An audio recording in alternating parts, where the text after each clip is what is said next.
안녕하세요. 베드로의 선한 육계신 영재 목사입니다. 11월 3일 화요일 오늘의 말씀 묵상 시간입니다. 오늘 우리에게 주신 말씀은요. 열왕기하 18장입니다. 3절과 4절을 읽고 말씀을 나누겠습니다. 히스기야가 그의 조상 다윗의 모든 행위와 같이 여호와께서 보시기에 정직하게 행하여 그가 여러 산당들을 제거하며 주상을 깨뜨리며 아세라 목상을 찍으며 모세가 만들었던 놋뱀을 이스라엘 자손이 이때까지 향하여 분향하였으므로 그것을 부수고 느후스단이라 일컬었더라. 아멘. 오늘의 말씀의 제목은요. 하나님을 온전히 의지한 히스기야입니다. 열왕기하 18장은요.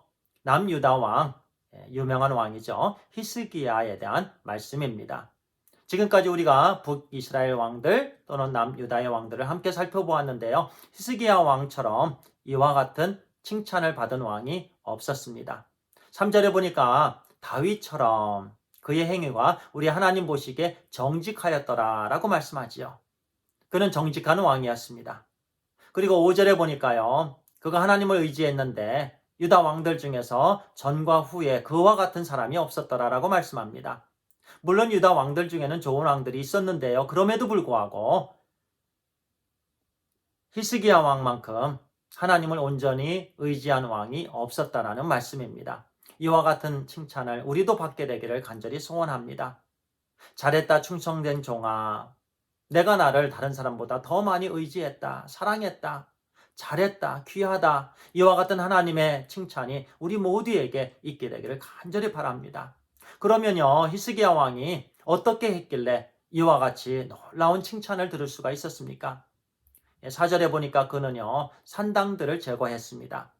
이전까지는 왕들이 온전히 제거하지 못했던 산당들을 그는 제거했습니다. 그곳에서 많은 제약들이 행하여졌는데요. 우상을 섬겼고요. 그 산당들을 없이 했고요. 그리고 주상을 깨뜨렸다. 주상은요, 우상의 우두머리입니다. 그것들을 깨뜨렸습니다.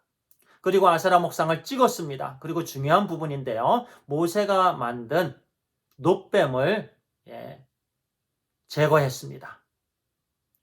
그때까지도 이스라엘 백성들이 그 놋뱀을 향하여 분향하고 있었다는 거예요. 그 놋뱀은 우상이 된 것이었습니다. 민수기 21장에 보니까요. 이스라엘 백성들이 광야에서 모세를 원망하고 하나님을 원망했습니다. 식물이 없다, 물이 없다. 하나님을 원망합니다. 하나님께서 그 원망의 소리를 들으시고 불뱀을 보내셨습니다. 뱀에 물린 자들은 죽었습니다. 그래서 백성들 중에 많은 사람들이 죽었어요.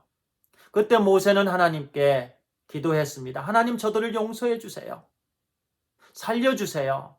그때 하나님께서 모세의 기도를 들으시고 놋뱀을 만들어라. 장대에 매달아라. 그래서 뱀에 물린 사람들이 그 놋뱀을 쳐다보면 살았습니다. 그런데 그 놋뱀이 이때까지 분향을 이스라엘 백성들이 하면서 섬겼다라는 얘기예요. 이전 왕들은 그냥 내버려 둔 거예요. 그런데 히스기야 왕은 그 우상을 제거했습니다. 어떤 물건이든지요. 물론 하나님께서 귀하게 사용했지만 우리가 그것들을 섬기면 그것이 우상을 섬기는 거였습니다. 언약궤가 그렇고요. 또 하나님께서 귀하게 쓰신 종들의 무덤이 그렇습니다. 뼈들이 그렇고요. 그래서 우리는 조심해야 됩니다. 오직 하나님만이 경배받으셔야 되고 하나님만이 예배받으실 분이십니다. 영광 받으실 분입니다. 하나님께서 귀하게 사용하셨더라도 그 물건을 섬기면 안 됩니다. 그 물건에 경배를 드리면 안 됩니다. 그래서 우리 가정에 그 어떤 것도요. 사진도 있을 수가 있고요. 어떤 물건이 있을 수도 있습니다. 그것을 우리는 경배해서는 안 됩니다. 그래서 저는요. 저희 가정에, 저희 집에 어떤 사진들을 놓지 않습니다. 오직 하나님만을 우리가 예배 드릴 수 있게 되기를 간절히 소원합니다. 그래서 히스기야 왕은요. 그 놋뱀을 제거했습니다. 귀한 부분이었습니다.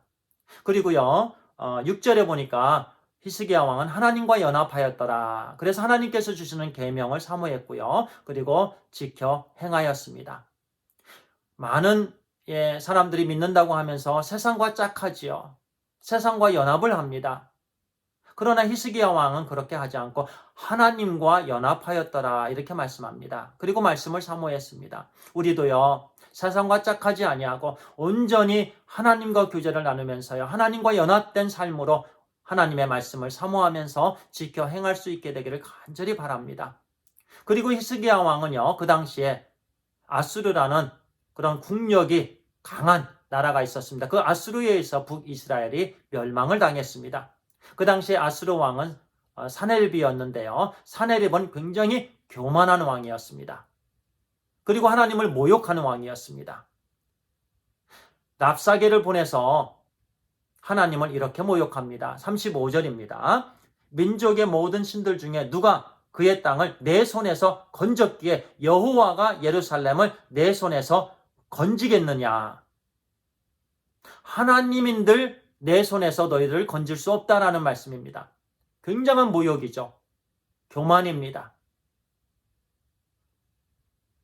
그렇게 국력이 강했던 랍사게를 통해서 협박을 했는데 히스기야 왕은 그 사네립을 섬기지 않았습니다. 하나님 앞에 무릎 꿇었습니다. 기도했습니다. 하나님을 의지했습니다. 하나님께서 히스기야 왕의 기도를 들으시고 사네립의 두 아들에 의해서 그는 죽게 되었습니다. 그래서 남유다를 향한 그들의 침범이 그냥 비극으로 끝나게 되었습니다. 하나님의 은혜입니다. 이렇게 히스기야 왕은요, 산당을 제거했고 주상을 깨뜨렸고 아세라 목상을 찍었고 그리고 우상으로 섬겨졌던 모세가 만든 놋뱀을 제거했습니다. 그리고 이방을 의지하지 않았습니다. 아무리 국력이 강했어도 하나님 앞에 기도했습니다. 하나님을 의지했을 때 7절과 같이 이렇게 말씀하십니다. 여호와께서 그와 함께 하심에 그가 어디로 가든지 형통하였더라. 할렐루야. 아멘. 네. 그가 하나님을 그렇게 의지했을 때에 하나님께서 그와 함께 해주셨고 그가 어디를 가든지 형통함이 있게 되었습니다. 우리가 이렇게 하나님을 온전히 의지할 수 있게 되기를 간절히 바랍니다. 우리 속에 있는 우상을 다 제거하고요. 하나님만을 찬양하고 예배하고 경배할 수 있게 되기를 간절히 소원합니다. 기도하겠습니다. 아버지 하나님 감사합니다. 히스기야 왕이 그렇게 했던 것처럼 우리도 하나님을 의지하고 우리 속에 있는 모든 우상을 제거하게 해주시고 사람을 의지하지 않도록 인도해 주시옵소서. 하나님만을 온전히 의지함으로 우리 하나님께 기쁨과 영광을 올려드리는 귀한 삶을 살게 해 주시옵소서. 하나님 감사합니다. 사랑합니다. 우리 주 예수 그리스도의 이름으로 기도를 드려옵나이다. 아멘. 감사합니다.